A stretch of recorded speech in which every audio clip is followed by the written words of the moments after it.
दोस्तों नमस्कार। दोस्तों एनसीईआरटी श्रृंखला में आज की वीडियो में आप पढ़ेंगे छठवीं कक्षा के विज्ञान का अध्याय 11 जो है प्रकाश, छाया एवं परावर्तन। दोस्तों इसमें आप जानेंगे प्रकाश क्या है, छाया कैसे बनती है और परावर्तन क्या होता है और यह कैसे घटित होता है। तो आइए शुरू करते हैं आज का अध्याय 11 प्रकाश, छाया एवं परावर्तन। दोस्तों अपने चारों ओर अनेक रंग बिरंगी वस्तुएं आप देखते हैं। स्कूल जाते समय अनेक वस्तुएं कार, बस, साइकिल, वृक्ष, जंतु और कभी कभी कुछ फूल भी देखते हैं। दोस्तों रात के समय क्या होता है, रात के समय जब पूरी तरह से अंधकार होता है तो क्या आप इन वस्तुओं को देख पाते हैं? नहीं दोस्तों, रात के अंधेरे में हम इन वस्तुओं को नहीं देख पाते हैं, लेकिन जब कोई टार्च या मोमबत्ती जलाते हैं तो उस कमरे में रखी हुई वस्तुओं को देख पाते हैं। तो ऐसा क्यों होता है? ऐसा इसलिए होता है कि बिना प्रकाश के वस्तुओं को हम नहीं देख सकते हैं और जो प्रकाश या लाइट होता है वो वस्तुओं को देखने में हमारी सहायता करता है। टार्च का बल्ब एक ऐसी वस्तु होती है जो स्वयं प्रकाश देता है। सूर्य भी आकाश में एक ऐसा पिंड है जो पृथ्वी को प्रकाशित करता है। दिन के समय हम प्रकाश में वस्तुओं को देखते हैं। जो वस्तुएं सूर्य की तरह स्वयं प्रकाश का उत्सर्जन करती हैं उन्हें दीप्त पिंड कहा जाता है। तो देखिए, प्रकाश एक ऊर्जा है और प्रकाश की सहायता से ही हम वस्तुओं को देख पाते हैं। और सूर्य आकाश में ऐसा पिंड होता है जो पृथ्वी को प्रकाशित करता है। दिन के समय हम सूर्य के प्रकाश में ही वस्तुओं को देखते हैं और जो वस्तुएं सूर्य की तरह स्वयं प्रकाश का उत्सर्जन करती हैं उन्हें दीप्त पिंड कहा जाता है। कुछ और वस्तुएं होती हैं, तो आइए जानते हैं इनका वर्गीकरण कैसे किया जाता है। तो प्रकाश के संबंध में जो वर्गीकरण है, सबसे पहला पारदर्शी, अपारदर्शी और पारभासी वस्तुएं कौन सी होती हैं। तो पारदर्शी वस्तु सबसे पहले जानते हैं। दोस्तों पारदर्शी वस्तु वो वस्तु होती है जिसके आर पार प्रकाश चला जाता है। पारदर्शी यानी जिसके आर पार देखा जा सके या प्रकाश जिसके आसपास जा सकता हो, उसको पारदर्शी कहते हैं। देखिए, यदि हम किसी वस्तु के आर पार नहीं देख सकते हैं तो वो वस्तु पारदर्शी होती है, और यदि किसी वस्तु के आर पार देख सकते हैं और वह वस्तु प्रकाश को अपने अंदर से होकर जाने देती है तो ऐसी वस्तु को पारदर्शी या ट्रांसपेरेंट कहते हैं। लेकिन कुछ वस्तुएं ऐसी होती हैं जिनके आर पार हम पूरी स्पष्टता के साथ नहीं देख पाते हैं, ऐसी वस्तुओं को पारभासी कहा जाता है। पारभासी का उदाहरण सबसे अच्छा होता है कि एक पतले कागज पर आप तेल लगाकर उसको अल्प पारदर्शी या अर्ध पारदर्शी बना सकते हैं। अब आइए जानते हैं कि छाया वास्तव में क्या होती है। जो छाया बनती है वो क्या होती है और कैसे बनती है।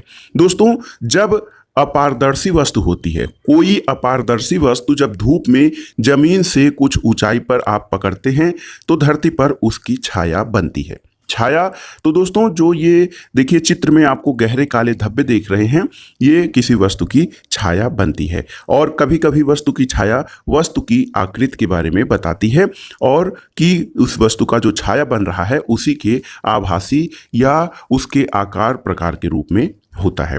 तो देखिए, छाया किसी अंधेरे कमरे या रात्रि के प्रकाश में नहीं बनता है। छाया जो होती है वो प्रकाश में ही बनती है और ऐसी वस्तु की छाया बनती है जो अपारदर्शी होती है। सबसे पहले हम जानेंगे कि देखिए यहाँ पर छाया बनने के लिए कैसे एक प्रयोग किया जा रहा है। छाया एक पर्दे पर बनती है। आप अपने एक मित्र को ले जाकर उसके ऊपर टार्च जलाइए, लेकिन उसके पीछे एक स्लाइड रखे रहिए जिस पर उसकी एक छाया बनती है।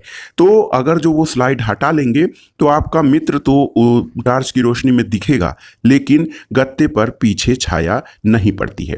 इसके अलावा एक देखिए मनोरंजक क्रियाकलाप जो अपने आप हाथ में छिपे हुए जंतुओं की छायाकृतियां बना सकते हैं।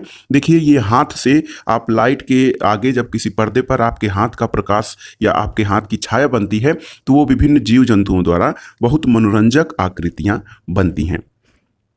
तो सबसे जरूरी ये है कि हम जाने जो छाया बनती है उसके लिए एक पर्दा या उसके लिए एक जो है स्थिति ऐसी होनी चाहिए जिस पर छाया बनने के लिए उसको एक पर्दे की आवश्यकता या पृष्ठ की आवश्यकता होती है।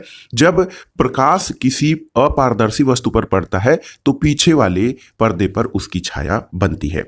आइए एक चीज जानते हैं, सूची छिद्र कैमरा। तो दोस्तों सूची छिद्र कैमरा क्या होता है? तो आपको एक प्रयोग करना है जिसमें 2 बॉक्स लेना है और ऐसे 2 बॉक्स जिसमें बिना अंतराल के दोनों एक दूसरे पर खिसक सकें। इसको आप इस प्रकार से तैयार कर सकते हैं। सूची छिद्र कैमरा लेकर छोटे बॉक्स के खुले हुए सिरे से देखें और अपने सिर तथा सूची छिद्र कैमरे को जब आप काले रंग के कपड़े से ढक देते हैं तो सूची छिद्र कैमरे से दूर की वस्तुएं जैसे पेड़, इमारतों को देखने का प्रयास करेंगे। तो जिस वस्तु को आप सूची छिद्र कैमरे से देखना चाहते हैं वो सूर्य की तेज धूप में रखी हो। तो जब छोटे बॉक्स को सूची छिद्र से बड़े बॉक्स में आगे पीछे खिसकाते हैं जब तक दूसरे छोर पर लगे हुए ट्रेसिंग पेपर पर तस्वीर ना मिले। तो दोस्तों सूची छिद्र कैमरे से जब आप प्रतिबिंब, सूर्य का प्रतिबिंब बनाते हैं तो थोड़ी सी भिन्न व्यवस्था होती है। गत्ते की एक बड़ी सीट चाहिए जिसके मध्य में छोटा सा सूची छिद्र हो और गत्ते की सीट को सूर्य की तरफ इस तरह से पकड़ें कि उसकी छाया साफ क्षेत्र में बने। तो अपनी जगह से सूर्य ग्रहण के समय सूर्य का सूची छिद्र प्रतिबिंब देखें। तो ऐसे में आपको क्या दिखाई देता है दोस्तों? सूची छिद्र जब प्रतिबिंब आप देखते हैं तो आपको लगेगा कि ग्रहण प्रारंभ होने पर सूर्य के प्रतिबिंब का एक भाग धीरे धीरे काला हो जाता है और ग्रहण के समय या ऐसे हमें सूर्य को सीधे कदापि नहीं देखना चाहिए। ये हमारी आंखों के रेटिना के लिए बहुत ही हानिकारक हो सकता है। सूची छिद्र कैमरे का एक उदाहरण हमारे देखिए प्रकृति में भी उपलब्ध है। जब हम किसी हरे पौधे के नीचे जाते हैं, किसी वृक्ष के नीचे गुजरते हैं जिसमें ढेर सारी पत्तियां होती हैं, जब हम उस पेड़ के नीचे जाते हैं तो सूर्य के प्रकाश के कई धब्बे दिखाई देते हैं जो उसकी पत्तियों से बनता है। ये देखिए दोस्तों, प्रकाश के बारे में आपको जानने के लिए एक प्रयोग है। एक पाइप का टुकड़ा या रबर की लंबी नली लें, एक तरफ मोमबत्ती जलाकर आप रख दें। अब कमरे में दूसरी तरफ खड़े होकर आप उससे मोमबत्ती को देखिए। तो जब आप सीधे जो पाइप है उसको सीधे देखेंगे तो मोमबत्ती आपको दिखाई देगी, लेकिन जब आप मोमबत्ती को मोड़ देंगे तब वो मोमबत्ती, जब आप अपनी पाइप को मोड़ देंगे तो मोमबत्ती आपको नहीं दिखाई देगी। इससे क्या स्पष्ट होता है? तो इससे ये स्पष्ट होता है कि प्रकाश जो है वो एक सरल रेखा में गति करता है, क्योंकि जब पाइप को मोड़ दिया जाता है तो हमें मोमबत्ती या उसका प्रकाश नहीं दिखाई देता है। एक और चीज कि प्रकाश एक सरल रेखा में चलता है और इस कारण जब कोई अपारदर्शी वस्तु इसे रोकती है तो उस वस्तु की छाया बनती है। एक और महत्वपूर्ण चीज दर्पण और परावर्तन के बारे में जानते हैं। दोस्तों, हम सब घरों पे अपने घरों पर दर्पण का प्रयोग देखते हैं। अपने केश विन्यास के लिए या अपने चेहरे को देखने के लिए हम दर्पण या मिरर का प्रयोग करते हैं। मिरर ऐसा जो शीशा होता है जिसमें एक तरफ ये कांच की प्लेट होती है, प्लेन प्लेट, जिसमें एक तरफ जो है वो चांदी की परत की कलई कर दी जाती है जिससे कि वह दर्पण बन जाता है। तो दोस्तों, जब आप दर्पण में अपने चेहरे को देखते हैं तो वह दर्पण में आपके चेहरे का परावर्तन होता है। यानी परावर्तन की जो प्रक्रिया होती है, जब दर्पण में हम अपने चेहरे को देखते हैं तो वो हमारे चेहरे का परावर्तन होता है। हम दर्पण के सामने रखी वस्तुओं का परावर्तन भी दर्पण में देखते हैं और कभी कभी हम झील अथवा तालाब के पानी में पेड़, इमारतों या अन्य वस्तुओं का परावर्तन देखते हैं। एक क्रियाकलाप आपको करना है। यहाँ पर देखिए एक बालक है जो है टार्च की रोशनी दर्पण पर डाल रहा है और उसकी रोशनी तिरछे होकर एक दूसरे बालक पर पड़ रही है और इसी प्रकार आप परावर्तन को जो है वो प्रयोग के माध्यम से सिद्ध कर सकते हैं। तो दोस्तों, आप इससे ये जान सकते हैं कि प्रकाश कैसे गति कर सकता है और ये किस प्रकार दर्पण से परावर्तित होता है। तो आज के वीडियो का जो सारांश था आज के अध्याय का वो इस प्रकार से है। तो पहला है कि अपारदर्शी वस्तुएं जो होती हैं जिनसे प्रकाश इधर उधर या जिनके आर पार हम नहीं देख सकते हैं, वे वस्तुएं प्रकाश को अपने से आर पार होकर नहीं जाने देती हैं। पारदर्शी वस्तुएं प्रकाश को अपने से होकर जाने देती हैं और हम इनके दूसरी ओर रखी वस्तुओं को स्पष्ट रूप से देख भी सकते हैं। इसके अलावा अर्धपारदर्शी या पारभासी वस्तुएं प्रकाश के केवल कुछ भाग को ही अपने से होकर जाने देती हैं और प्रकाश के मार्ग में कोई अपारदर्शी वस्तु आ जाती है तो उसकी छाया बनती है।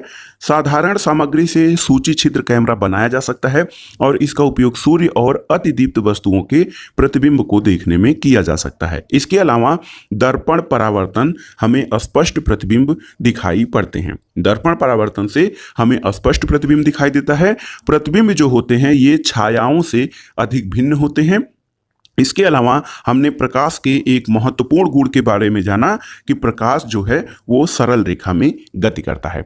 तो ये था आज का वीडियो आपको कैसा लगा हमें कमेंट बॉक्स में जरूर बताइएगा। वीडियो देखने के लिए धन्यवाद दोस्तों, नमस्कार।